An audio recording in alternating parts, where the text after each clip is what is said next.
আজকে তোমাদের বাংলা প্রথম পত্র পরীক্ষা হয়েছে, যেখানে হচ্ছে তোমাদের 100 মার্ক ছিল, ঠিক আছে। সো অনেকেই তোমাদের বাংলা প্রথম পত্র পরীক্ষা ভালো হয়নি, প্রথম পরীক্ষা হিসেবে তোমরা অনেকেই টাইম ম্যানেজমেন্টের কারণে তোমরা এমসিকিউ ভালোভাবে দিতে পারোনি, ঠিক আছে। তো অনেকে এমসিকিউ নিয়ে চিন্তায় আসো, ঠিক আছে, অনেকে সিকিউ নিয়ে চিন্তায় আসো যে আসলে এমসিকিউ তোমাদের হয়তো দেখা গেছে অনেকের 7টা হবে, অনেকের 8টা হবে, কিন্তু তোমাদের পাস হবে হলো 10টাতে। তো অনেকেই হচ্ছে তোমাদের 9টা হবে। তো এই মুহূর্তে তোমাদের 1 মার্ক বা 2 মার্কের জন্য তোমাদের পাস আসবে কিনা, কিন্তু এই বিষয়টা নিয়ে আজকের ভিডিওতে তোমাদেরকে জানাবো। তাই সম্পূর্ণ ভিডিওটা দেখো, আর যারা চ্যানেলে নতুন আসো সাবস্ক্রাইব করে রাখো, লাইক করে রাখো, ঠিক আছে।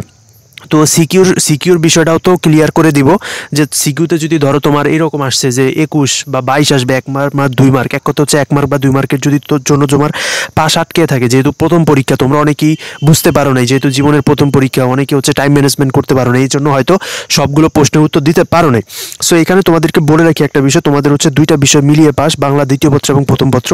তো তোমরা যদি বাংলা দ্বিতীয় পত্রে ভালো করতে পারো, যেমন হচ্ছে তোমরা বাংলা প্রথম পত্রে এমসিকিউতে পেয়েছো 8, 2 মার্কের জন্য তোমার পাস আসবে না, কিন্তু তোমরা যদি বাংলা দ্বিতীয় পত্রে 12 পাও, তাহলে দুটোটা মিলিয়ে হইলো কত 20, তাহলে কিন্তু তোমার পাসটা চলে আসবে।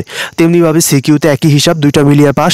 তোমরা যদি সিকিউতে 20 পাও এবং বাংলা দ্বিতীয় পত্রে যদি 23 পাও, তাহলে কিন্তু তোমাদের পাসটা চলে আসবে। এ প্লাসও ঠিক তেমনি, পাসও ঠিক তেমনিভাবে 2টা মিলে আসো। তোমাদের এটা নিয়ে টেনশন করার কোনো কারণ নেই। তোমরা পরবর্তী পরীক্ষার জন্য ভালোভাবে প্রিপারেশন নাও, বাংলা দ্বিতীয় পত্র ভালোভাবে দেওয়ার জন্য প্রিপারেশন নাও। তোমাদের 2টা মিলিয়ে পাস, বাংলা দ্বিতীয় পত্র ভালোভাবে পরীক্ষা দিতে পারলে প্রথম পত্রে ভালো একটা রেজাল্ট চলে আসবে। তো আশা করি তোমরা বিষয়টা বুঝতে পেরেছো। যারা চ্যানেলে নতুন আছো সাবস্ক্রাইব করে রাখো এবং লাইক করে রাখো। আজকে এই পর্যন্তই, আল্লাহ হাফেজ।